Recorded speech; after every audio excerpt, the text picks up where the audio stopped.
Tuhan. Bila saatnya nanti ku tak berdaya lagi, hidup ini sudah jadi berkat.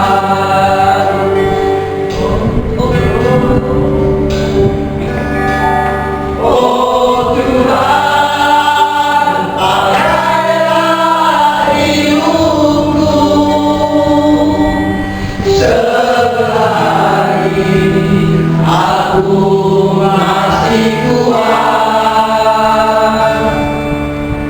Bila saatnya nanti ku tak berdaya lagi, hidup ini sudah jadi berkat.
Terima kasih. Saya persilakan untuk saudara kami yang ingin menyaksikan kebaikan Tuhan, saudara Topi.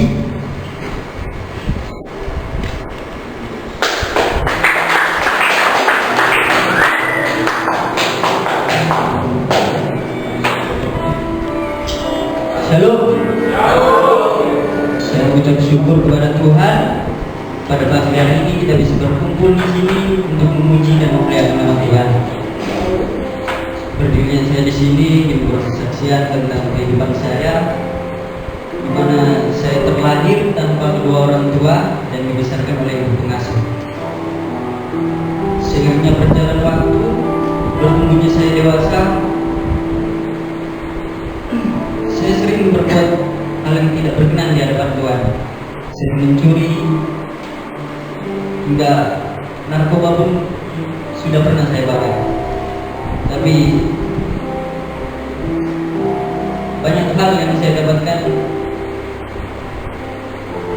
pas saya berbuat jahat, sehingga saya terjerumus masuk ke dalam penjara dengan usia yang masih muda. Tapi saya bersyukur kepada Tuhan. Tuhan masih memberikan saya kekuatan, penghiburan, walaupun yang saya lakukan tidak berkenan di hadapannya. Sehingga beberapa hari kemarin Tuhan mengambil ibu pengasuh saya. Dia mungkin lebih sayang terhadap ibu saya, tapi saya bersyukur masih ada teman-teman saudara seiman saya yang memberi saya penghiburan, dengan saya sukacita, sehingga saya tetap bersemangat di dalam Tuhan. Ya, apapun cobaan yang saya hadapi, saya tetap bersukacita, saya tetap bersemangat di dalam Tuhan. Mungkin itu saja yang bisa saya sampaikan.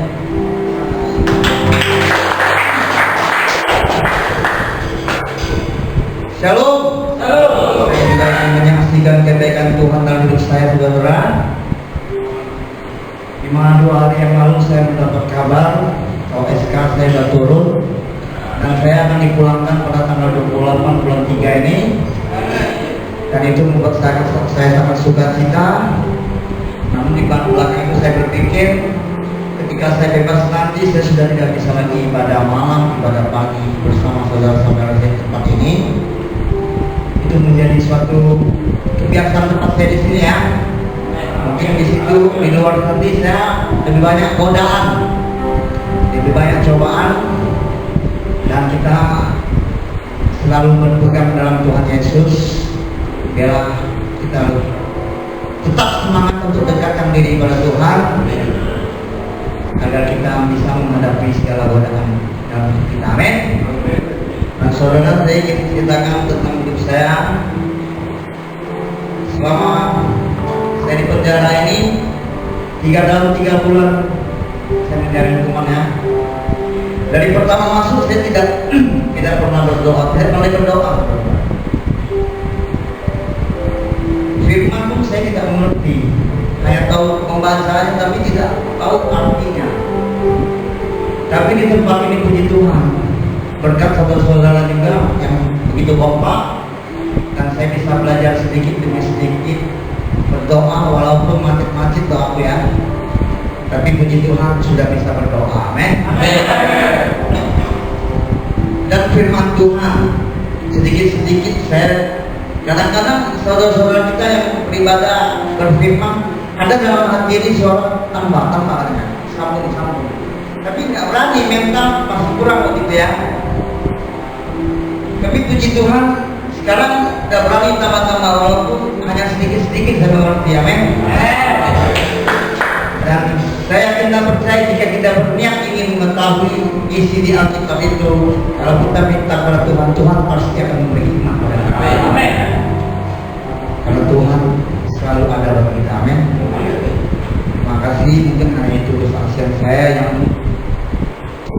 paling penting tetap semangat untuk Tuhan Yesus. Amin. Masih ada sukacita, saudara? Dan sebelum kita mendengarkan firman Tuhan, kita angkat sebuah pujian untuk masuk ruang Maha Kudus. Bapa Surgawi kami siapkan hati kami Tuhan.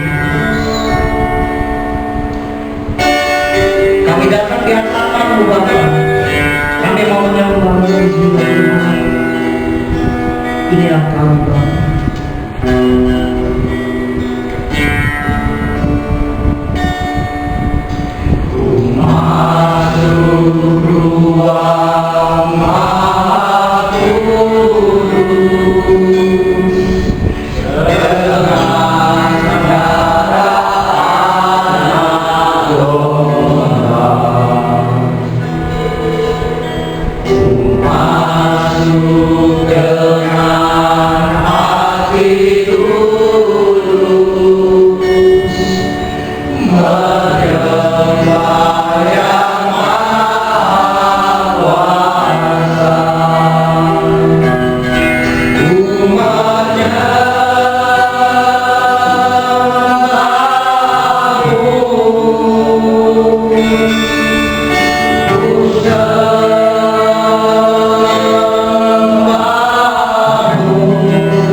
siapkan hati kami untuk memuji menyembah Bapa.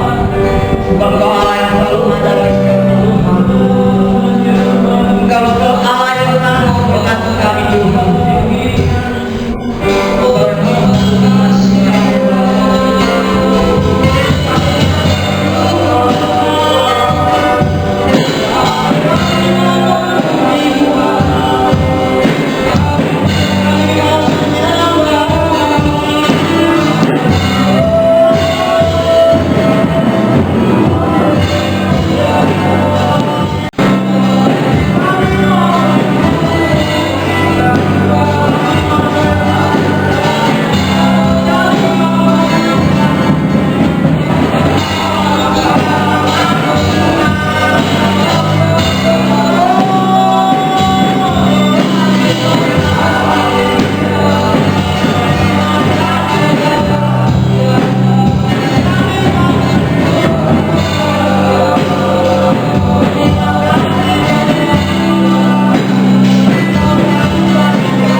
hidup dalam setiap pribadi lepas pribadi. Engkau hidup Tuhan dalam setiap desahan napas kami, hembusan napas kami, tarikan napas kami, dan dalam setiap aspek kehidupan kami. Bapa, di tempat yang terbatas ini, kami membebaskan roh kami membebaskan hati kami membebaskan diri kami Tuhan, memuji menyembah Engkau. Dan sebentar kami mau mendengarkan kebenaran firman Tuhan, tapi hamba-Mu, bahkan kami semua yang tempat ini, boleh mendapatkan mengerti pesan Tuhan, isi hati Tuhan. Dalam nama Tuhan Yesus kami mengucap syukur dan berdoa. Haleluya. Amin. Silakan duduk.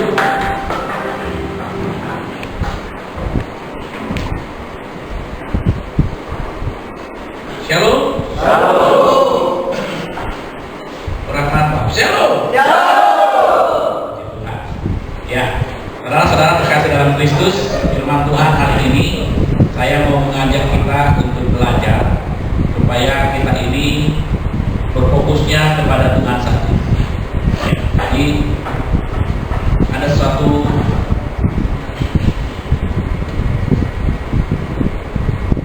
ilustrasi, saudara. Kalau suatu benda, suatu hal kita taruh di tempat yang cukup jauh. Nah, kalau seperti ini, saya masih bisa melihat saudara sambil. Tapi kalau benda ini semakin saya dekatkan, semakin saya fokus, bahkan masalah itu pun saya nggak bisa lihat. Masalah itu pun menjadi kabur bagi saya. Tapi ketika saya fokusnya kepada Tuhan, bahkan Tuhan menunjukkan begitu banyak hal yang akan Tuhan dapat kerjakan bagi saya. Ya, di tempat yang terbatas, mari kita bebaskan jiwa kita, bebaskan roh kita, bebaskan diri kita untuk kita menjadi orang yang merdeka di tempat yang terbatas. Mari kita buka Alkitab kita dari Matius pasal yang ke-14 ayat 22 sampai yang ke-33. Haleluya. Saya akan baca untuk kita sekalian. Demikian firman Tuhan. Yesus berjalan di atas air. Sesudah itu ayat 22 saya baca ya. Nanti kita boleh berespon solidan. Nanti ayat 23 ayat yang ganjil, saudara-saudara sekalian. Sesudah itu Yesus segera memerintahkan murid-muridnya naik ke perahu dan mendahuluinya ke seberang. Sementara itu ia menyuruh orang banyak pulang. Yesus naik ke atas bukit untuk berdoa seorang diri. Ketika hari sudah malam, ia sendirian di situ. 24. Perahu murid-muridnya sudah beberapa mil jauhnya dari pantai dan diombang-ambingkan gelombang karena angin sakar. 25.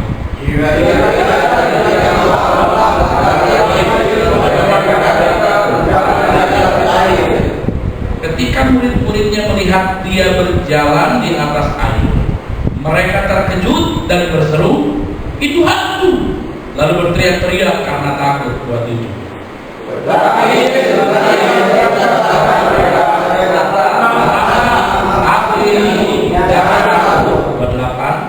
Lalu Petrus berseru dan menjawab dia, "Tuhan, apabila Engkau itu, suruhlah aku datang kepadamu berjalan di atas air." Kata Yesus, maka Petrus turun dari perahu dan berjalan di atas air kata Yesus. 30. Tetapi ketika dirasanya tiupan angin, takutlah ia dan mulai tenggelam. Lalu berteriak, "Tuhan, tolonglah aku." 31. Segera Yesus membuka tangannya, memegang dia dan berkata, "Hai orang yang percaya, lalu mereka naik ke perahu dan angin pun meredalah. Dan orang-orang yang ada di perahu menyembah katanya, "Sesungguhnya Allah." Amin. Ya, kita tahu bahwa Allah dapat melakukan segala sesuatu yang mustahil menjadi mungkin. Kalau dulu di abad yang ke-19, cerita-cerita tentang mukjizat itu mereka ragukan. Itu makanya ada namanya kritik historik, kritik teks. Karena pada waktu itu dipengaruhi oleh namanya Renaissance, yaitu abad pencerahan, di mana orang-orang mulai mengenal ilmu pengetahuan yang lebih maju dan semua diukur dengan realistik dan semua harus dapat dibuktikan secara empiris. Empiris itu dibuktikan secara keilmuan. Ya. Jadi kalau Musa membelah lautan, ya Yesus berjalan di atas air, mereka pikir itu tidak betul. Tetapi saya mau sampaikan, saudara, bagi Allah tidak ada yang mustahil.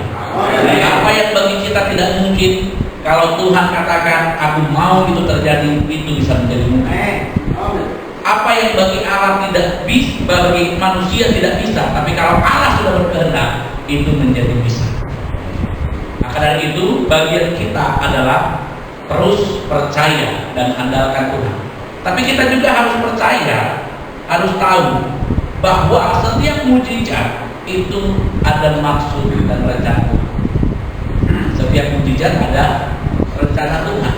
Karena ada kalanya Tuhan tidak mengizinkan mukjizat terjadi, tetapi memang ada rencana yang lebih besar. Satu kali ketika Stefanus membela dirinya, Stefanus ada di hadapan orang-orang. Sebetulnya Stefanus juga mengharapkan begitu, tapi Tuhan izinkan Stefanus mati. Supaya apa? Supaya dia menjadi martir ya. Yang kedua ya setelah Yakobus, dia menjadi martir dan darahnya berteriak-teriak sampai akhirnya puncaknya ada banyak orang-orang diselamatkan melalui darah yang tertumpah. Tanah Batak kenapa menjadi tanah yang banyak orang-orang percaya? Sebelumnya orang-orang Batak adalah menyembah sekeliling Opu Mula Jadi Nabulun. Walaupun sekarang orang-orang bilang Mula Jadi Nabulun itu bisa dikonversi menjadi Tuhan, ya itu budaya lokal. Tetapi sebelumnya mereka menyembah kepada Mula Opu Mula Jadi Nabulun maupun taksian dulu pecah dari bambu. Itu penyembahan animisme, dinamisme yang begitu mengikat orang-orang Batak. Tapi ada dua martir yang mati, Muson dan Lema, itu dari Amerika. Lalu akhirnya dilanjutkan oleh Nomensen. Nomensen bukan mati martir, Nomensen mati dua. Tapi memang dialah menjadi rasul di tanah Batak. Namun sebelumnya ada dua orang penginjil yang darahnya harus tercurah di tanah Batak sehingga orang-orang Batak banyak dimenang. Nah, kalau kita berbicara tentang mukjizat, seolah-olah kita ingin sekali mukjizat itu langsung terjadi dalam hidup kita. Kita pasti ingin sekali terjadi apa yang kita minta, bam, Tuhan sediakan. Apa yang kita doakan, bam, terjadi. Tapi ketahuilah, Allah Maha Tahu semua. Allah memberkati kita dengan akan memberkati kita dengan apa yang kita inginkan, bahkan sampai detail. Hanya memang untuk apa itu? Apakah memang itu bertujuan akan ada kebangunan rohani, akan ada kebangkitan melalui kehidupan kita, akan ada sesuatu yang besar yang Tuhan sedang mau kerjakan melalui mukjizat yang disediakan bagi kita, bagi saya dan saudara. Kalau hanya untuk mencukupkan perut kita, kalau hanya untuk keluarga kita saja, ya udahlah, pasti kebutuhan-kebutuhan kita yang wajib. Tapi kalau untuk itu ukurannya besar kepada satu kecamatan, kelurahan, satu kota, satu bangsa, maka mukjizat itu pasti akan dilakukan. Tapi untuk kita, mari kita belajar. Apakah kita ini mau fokus kepada masalah atau fokus kepada Kristus yang memberikan kepada kita keluar dari masalah itu? Saudara, masalah, ujian bukan sesuatu hal yang aneh, bukan sesuatu hal yang harus ditakuti. Sebenarnya ujian atau masalah adalah sesuatu hal yang harus kita kerjakan, harus kita lalui. Kenapa? Karena ujian itu, saya dan saudara ada dalam ujian itu dalam kedaulatan Tuhan. Katakan dalam kedaulatan Tuhan. Saya dan saudara ada dalam satu ujian itu ada dalam izinnya Tuhan. Contohnya saya ketika kuliah harus saya lewati dengan ujian proposal dan ujian skripsi. Kalau saya tidak bisa melewati ujian itu, saya harus mengulang tahun depan. Saya nggak bisa lagi, saya ulang tahun depan lagi. Sampai akhirnya tahun ke-8 nggak bisa juga demo. Keluar, kau nggak layak untuk jadi sarjana. Begitu juga ketika saya mau masuk di magister, saya buat tesis, saya proposal, saya ujian, sampai akhirnya dinyatakan kamu lulus.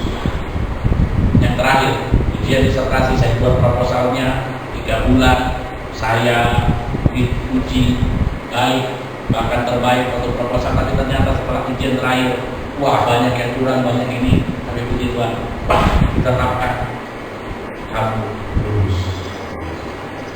Karena saya lewati ujian demi ujian. Ujian masalah itu ada. Untuk yang pertama, kita tahu bahwa saya dan saudara ada dalam kedaulatan Tuhan. Yang kedua, ujian masalah itu ada untuk memperbesar kapasitas saya dan saudara. Katakan memperbesar kapasitas. Iya. Ketika saya ujian sarjana itu, saya punya kapasitas sebagai seorang sarjana. Saya melamar jadi guru, saya diterima. Saya dikasih sampai sertifikasi, bahkan mungkin kalau saya ikuti saya sudah P3K, ya, menjadi layaknya sebagai pegawai negeri, tapi saya mau kapasitas lebih besar lagi. Saya ikut ujian lagi, tesis dinyatakan lulus. Saya ikut ujian lagi, disertasi lagi, sehingga saya layak. Kapasitas saya lebih besar, saya layak menjadi seorang dosen. Nah, ini kapasitas yang diperbesar. Karena apa? Saya melewati ujian demi ujian. Demikian juga hidup kita sekarang. Ini adalah sekolah kehidupan.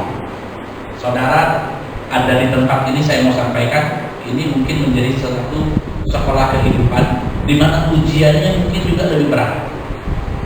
Bagaimana kita bisa mengenal hidup yang orang-orang lain masalahnya, bagaimana kita tahu bagaimana mempertahankan itu, bagaimana kita tahu bahwa ternyata kehidupan itu nggak sebatas seperti yang saya tahu waktu saya masih di luar sana. Kita tinggal di pulau, ternyata hidup itu nggak hanya sekedar pulau Intan ini aja.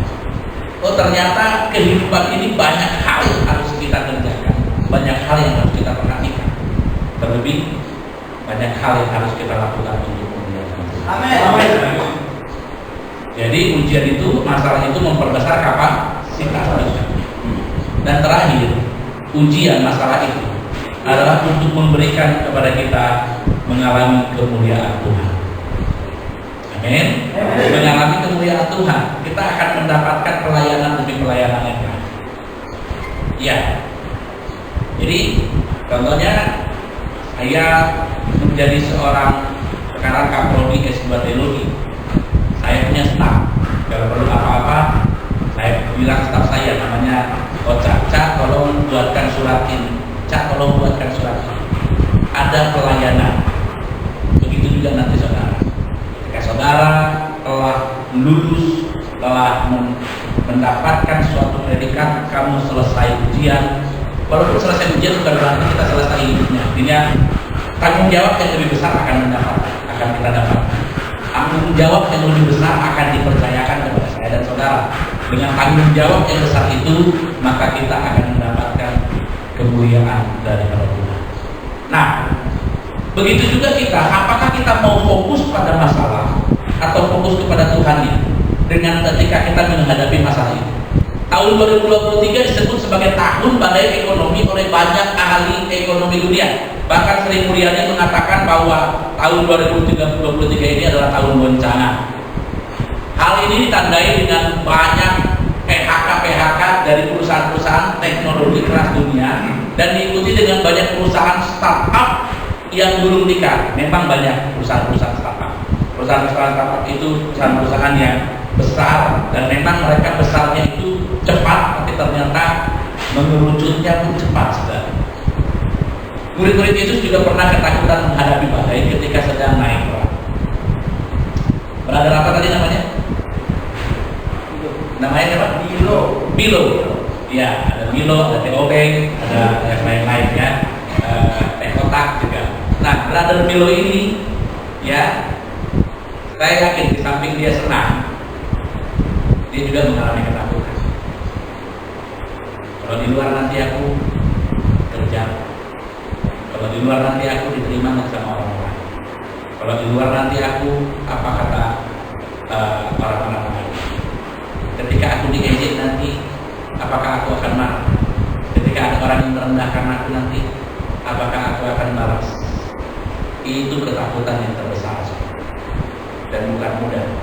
Di sini enak, kita punya kawan yang sejenis, berpenanggungan, ya. Tapi ketika di luar itu ujian yang sesungguhnya, masalah yang berbesar. Di sini nggak punya uang, waktunya makan masih bisa ada yang dimakan, ya kan? Kalau di luar saudara, waktunya makan tak ada uang, mau kemana? Mungkin punya keluarga, minggu 2 minggu enak kita makan sampai masuk minggu ketiga cari kerja lah dulu. Dan ini menjadi masalah yang memang seringkali bagi teman-teman di rumah. Tapi saya mau katakan, kalau kamu nggak punya keluarga apa, cari kita yang pelayanan di sini. Ada Petra, Pak Edi, ada saya, Pak Boy. Itu ada nomor yang bisa dihubungi supaya kita bisa setidaknya berdoa mencarikan satu tempat. Memang harus memiliki effort kerja kerajinan yang selanjutnya juga kita kerjakan. Makanya saya sampaikan pada saudara-saudara yang mungkin masih 1 tahun lagi, 2 tahun lagi keluar, buat skill saudara bertumbuh di tempat ini. Skillmu tingkatkan. Kamu bisanya apa? Kalau misalnya contohnya baca hafal Alkitab, keluar dari sini mungkin Anda bisa menjadi keluarga. Banyak menjadi berkat. Skillnya apa? Melukis yang cantik. Mungkin dengan satu pena, tapi kamu bisa melukis wajah orang dengan spesifik. Itu bisa menjadi keahlian membuat kamu hidup. Apa sih keahlian? Tanam. Mungkin setelah keluar dari tempat ini saudara bisa menjadi seorang pekebun. Saudara punya skill keluar dari tempat ini, saudara akan menjadi orang yang bisa bertahan hidup di luar sana. Tadi adik masih muda, ya, lahir tanpa papa mama. Ini hebat juga kayak Yesus juga ya. Yesus aja lahir ada bapak mamanya, ya kan? Kok bisa lahir tanpa bapak mama? Ya, ada di rumahmu, cuma nggak tahu di mana gitu ya. Ya, nanti kita cari. Ya, hebat juga dia.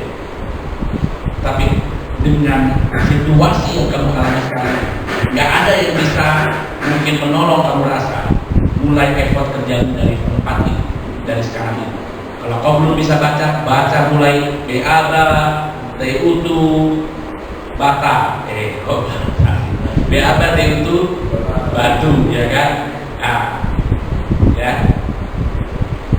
Jadi mulai tingkatkan keahlian, kapasitas dari tempat ini. Amin.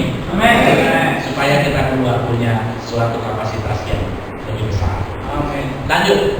Nah, saudara, apa yang Tuhan Yesus ajarkan kepada murid-muridnya dalam menghadapi badai masalah? Ini badai masalah. Keluar dari sini badainya lebih besar, saudara. Yuk, balik. Nah, kita lihat. Yang pertama, jangan fokus pada masalahnya. Klik. Ketika kita fokus pada masalah, kita akan mengalami ketakutan. Kalau kita sudah takut, saya mau sampaikan, kita adalah orang-orang yang sudah mati walaupun masih hidup. Pernah nggak ketakutan sampai akhirnya nggak bisa gerak? Sampai akhirnya baru lah. Waktu bawa motor, ada sesuatu yang mau menyambar. Padahal pada waktu itu kalau kita kecepatannya lebih cepat, kita lebih bisa menghindar. Set gitu daripada karena kita takut akhirnya kenapa? Pernah ya mengalami hal seperti itu? Saking takutnya sehingga kita nggak bisa gerak. Saking takutnya sehingga kita nggak tahu ngapa-ngapain. Mau teriak pun nggak bisa. Itu karena kita udah dialami namanya ketakutan. Tapi ketika kita belajar Tuhan Yesus mengajarkan kita jangan fokus kepada masalahnya, karena kalau fokus pada masalah bukan menjadi solusi bagi kita. Memang kita pikirkan masalah itu untuk mencari jalan keluarnya, apa penyebabnya, dan bagaimana nanti cara jalan keluarnya. Tapi kalau kita terlalu fokus pada masalahnya, kita nggak dapat solusi.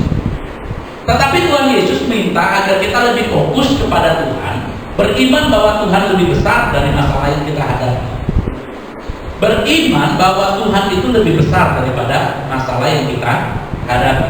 Mungkin dulu kita berpikir, kalau aku udah masuk kayak gini, tahu bapak mama, mungkin nanti akan terjadi masalah yang lebih besar. Ternyata setelah tahu, mereka malah ikut membantu. Ya.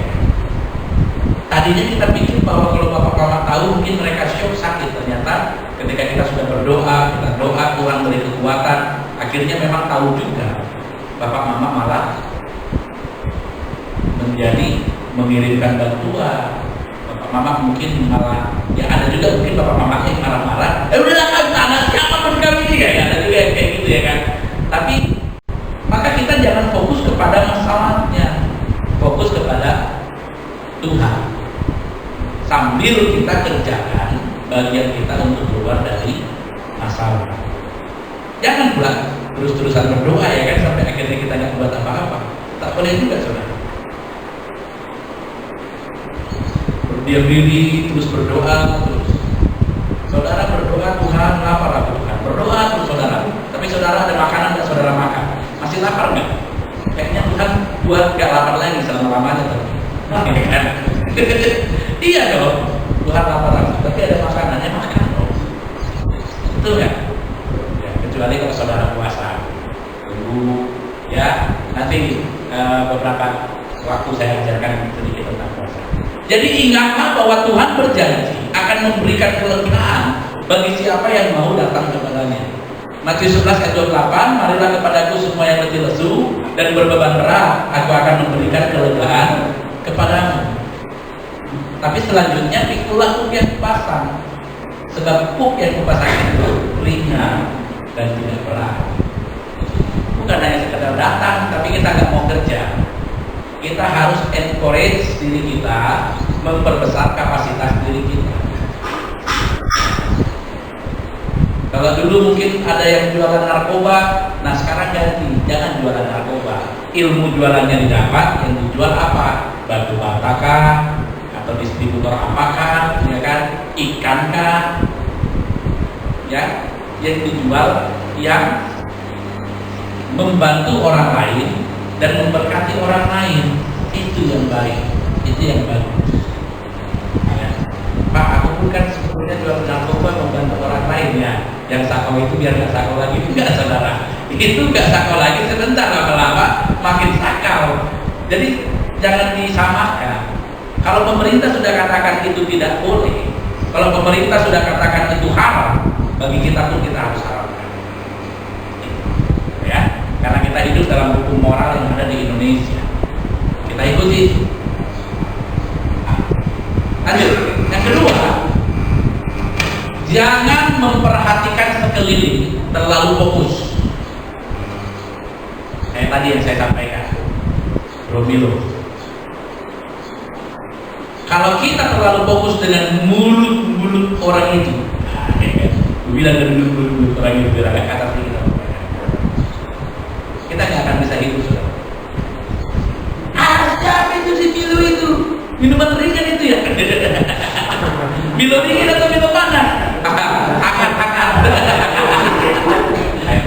Itu kan sudah masuk penjara 3 tahun 3 bulan. Kenapa Milo kemarin? Perampokan, iya kan? Percaya itu si Milo itu. Jangan ketinggalkan sendiri nanti di dalam pembangunan. Akan ada saudara kata-kata seperti itu. Kalau Anda fokus dengan sekeliling dengan kata-kata itu, udah pasti saudara akan melakukan hal bahkan lebih berat sebetulnya. Tapi kalau saudara fokusnya kepada Tuhan, ya tadi sudah bilang sebelumnya nggak pernah baca firman, bahkan nggak tahu firman. Setelah saya ikut persekutuan datang tempat ini, ketika mendengar itu saudara, saya merasa dikuatkan juga. Oh ternyata memang pelayanan Petra Ministry ini sangat berat. Amin. Pelayanan Petra Ministry ini, pelayanan kami yang datang melayani ke tempat ini, ya sia-sia. Walaupun mungkin ada beberapa orang yang tidak merasakan apa-apa, ada beberapa orang yang mungkin datang aja biasa, pulang biasa, tapi bagi sebagian banyak orang ada hal-hal yang membangun kehidupan, yang memperbesar kapasitas.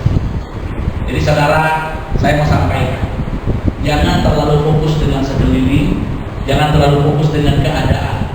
Waktu itu Petrus klik. Waktu itu Petrus pertama dia fokus pada Tuhan Yesus.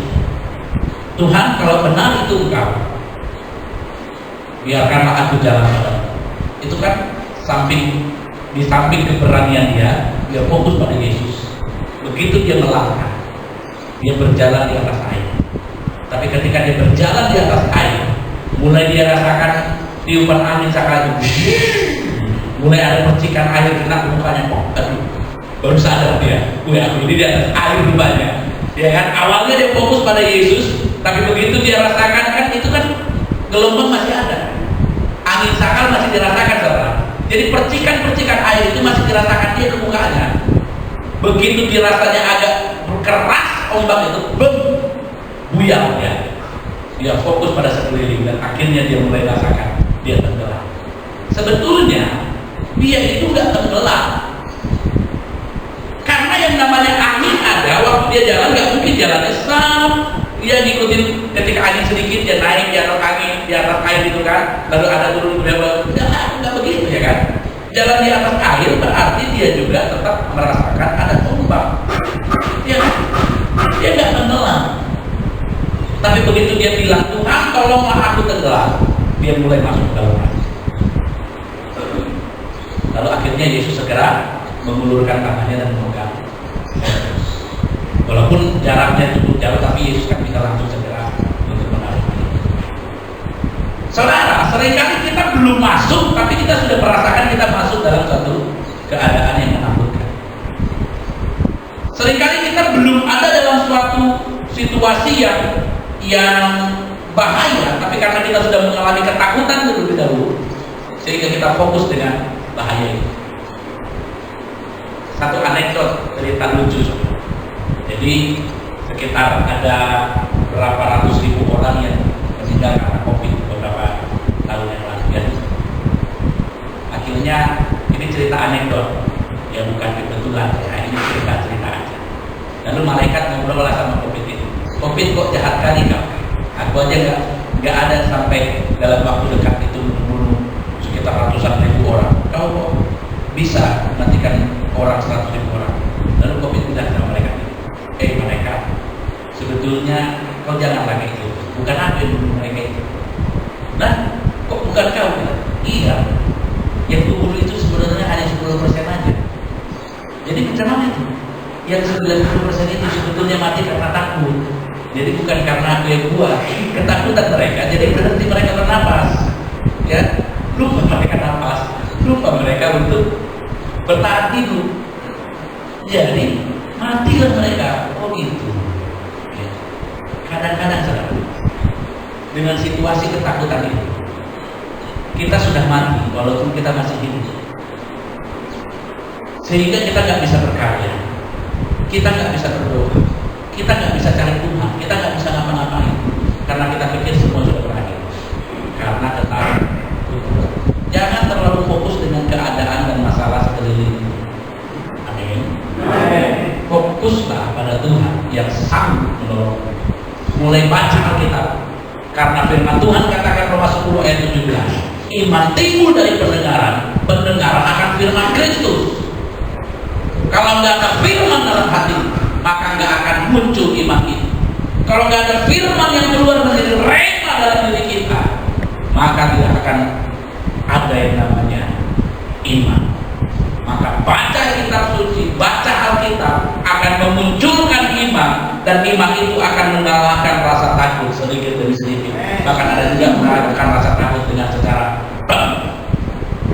100%, sehingga kita menjadi orang yang berani menghadapi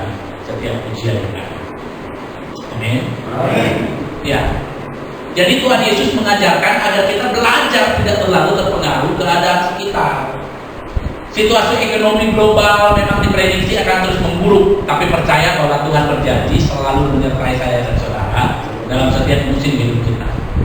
Fokus bahwa fokuskan hidup kita ini hanya kepada Yesus, karena Yesus berjanji akan menyertai kita dan memberikan jalan keluar tepat pada waktunya. Janji Tuhan itu ya dan amin, saudara. Ya dan amin. Saya walaupun kadang ada bilang tunggu, kalau saya katakan ya dan amin. Janji Tuhan itu pasti ya dan amin. Waktunya Tuhan yang tentukan. Tuhan tak bilang tunggu. Saya juga bilang sama anak saya, Pak, kita mau beli itu ya nanti ya. Ya. Kita beli itu ya Pak. Ya. Sampai akhirnya nanti saya dapat uang, saya belikan ya ini. Saya nggak bilang tunggu. Ya. Kapan belinya Pak? Ya. Apa? Ya. Karena memang kalau kita kasih terus menerus, dia berpikir kita ini kita juga kepada anak kadang waktu ada uang pun saya juga akan ya, tapi nggak langsung saya belikan, supaya dia punya suatu pemikiran bahwa apa yang kita minta belum tentu kita dapatkan langsung. Yang kedua, kita juga usahakan supaya dia punya usaha untuk mendapatkan. Satu, mungkin kita katakan berdoa ya Nak, saya punya uang untuk beli. Kamu saya bilang berdoa ya Nak. Nanti ya. Yang kedua, kamu lakukan ini. Mungkin dia prestasi lah, mungkin dia belajar lah, nanti kita beli. Bukan ya, kalau saya begitu, saya yakin Tuhan pun juga ajar kepada saya. Begitu. Keinginan kita apakah Tuhan bisa lakukan? Bisa. Apakah Tuhan berikan? Berikan, saudara. Betul. Yang penting hati kita melekat kepada Tuhan. Keinginan kita pun Tuhan berikan. Bukan hanya kebutuhan. Kalau kebutuhan sudah pasti Tuhan berikan. Keinginan pun Tuhan berikan. Yang pasti hati kita melekat kepada Tuhan, bukan kepada pemberian Tuhan. Nah, klik. Dan yang ketiga, saudara, jangan bimbang, jangan takut, jangan ragu, dan jangan bimbang. Lanjut. Tuhan Yesus mengajarkan bahwa mukjizat akan terjadi jika kita tidak bimbang dalam menghadapi masalah. Kalau kita percaya bahwa Allah sanggup menolong kita tepat pada waktunya, walaupun saat ini mungkin kita melihat belum ada jalan keluar, tapi yakinlah, percayalah, Tuhan akan memberikan jalan keluar. Tuhan akan memberikan yang terbaik bagi saya dan bahkan bagi satu. Satu kali ini saya sudah pernah sampaikan, seorang dari satu keluarga di India. Satu keluarga ini percaya Yesus, dia dilayani oleh seorang misioner, dan misioner ini akhirnya meninggal. Tinggal satu keluarga ini.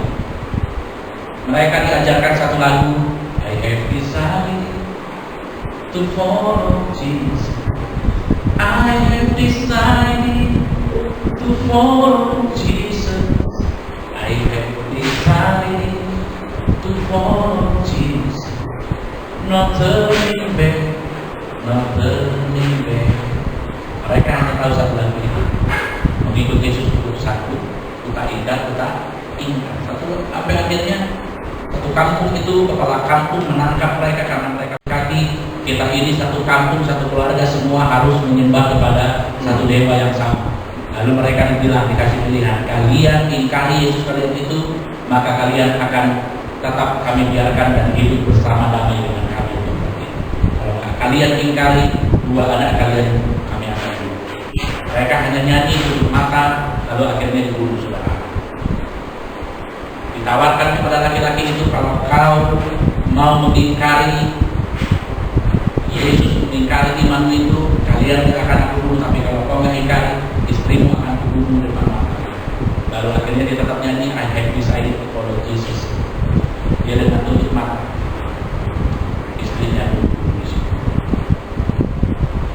Mereka bilang, kalau kau ingkari imanmu, kami akan carikan gadis yang paling cantik di balik kampung ini. Kami akan berikan menjadi istri. Hanya ingkari iman dan kami akan berikan garis itu. Dia hanya nyanyi I have decided for Jesus. Akhirnya dia pun dibunuh. Sepertinya nggak ada jalan keluar. Sepertinya Tuhan tidak ada. Tapi 2 minggu kemudian kepala kampung ini bertemu dengan hatinya tidak tenang, begitu gelisah. Kenapa kok sejahtera kali orang yang kamu? Kenapa kok hidupnya senang sekali? Ada apa? Dan akhirnya dia tanpa berjumpa dengan orang lain, dia mengalami suatu perjumpaan. Tuhan bilang dalam mimpi, yang kau aniaya itu adalah aku. Dan akhirnya dia mencari tahu, dia pergi ke rumah orang itu, dia temukan ada satu Injil, dia baca. Mulai dari situ dia putuskan untuk jadi seorang Kristen. Seluruh satu kampung itu jadi Kristen. Sepertinya nggak ada jalan keluar. Tapi orang ini fokus pada iman dan fokus pada Yesus.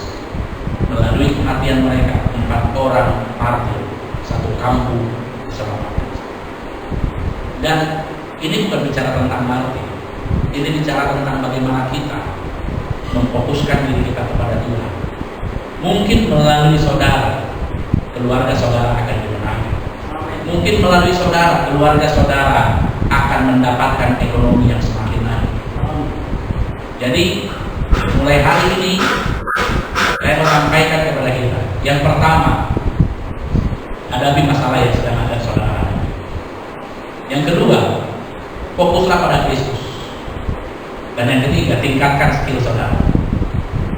Kalau tadi kata-kata tadi firman Tuhan hari ini yang pertama, ya, kita harus jangan fokus kepada masalahnya, jangan fokus kepada sekeliling yang ada masalah itu, dan jangan bimbang. Yang saya sampaikan juga yang kedua yang sama dengan itu adalah yang pertama, saudara hadapi ujian yang saudara hadapi. Yang kedua, fokus pada Kristus. Yang ketiga, tingkatkan kapasitas saudara, keahlian saudara, kemampuan saudara. Jangan hanya hidup biasa-biasa. Udahlah, aku nggak bisa ngapa-ngapain. Enggak. Selama 21 hari, 30 hari, 90 hari saudara ulang-ulang itu, saudara bisa menjadi seorang yang ahli. Karena itu sudah menjadi habits, kebiasaan. Bahkan tanpa dilihat dengan tutup mata saja, saudara bisa mengerjakan. Apa yang mungkin saudara ingin lakukan, lakukanlah. Mulai dari sekarang, mulailah tingkatkan skill saudara. Entahlah membaca, menghafal, menulis, mencocok tanam, apapun, main musik, ya, apapun sudah, olahraga mungkin, whatever. Semua lakukan dengan segala usaha untuk memperbesar kapasitas kita. Hari ini fokus pada masalah versus fokus pada Yesus. Firman Tuhan ajarkan, fokuslah pada Kristus yang telah menyelamatkan saya, yang telah memberikan kepada kita dalam hidup. Amin. Bapak, terima kasih untuk firman Tuhan yang telah kami dengarkan. Mengikut Yesus menjadi keputusan kami. Mengikut Yesus dan fokus pada Yesus itu menjadi keputusan kami. Terima kasih ya Abah ya Bapak untuk saudara-saudara hamba yang telah mendengarkan kebenaran firman Tuhan ini. Berkati terus Tuhan. Dalam setiap menghadapi ujian, menghadapi masalah, Tuhan Kau campur tangan.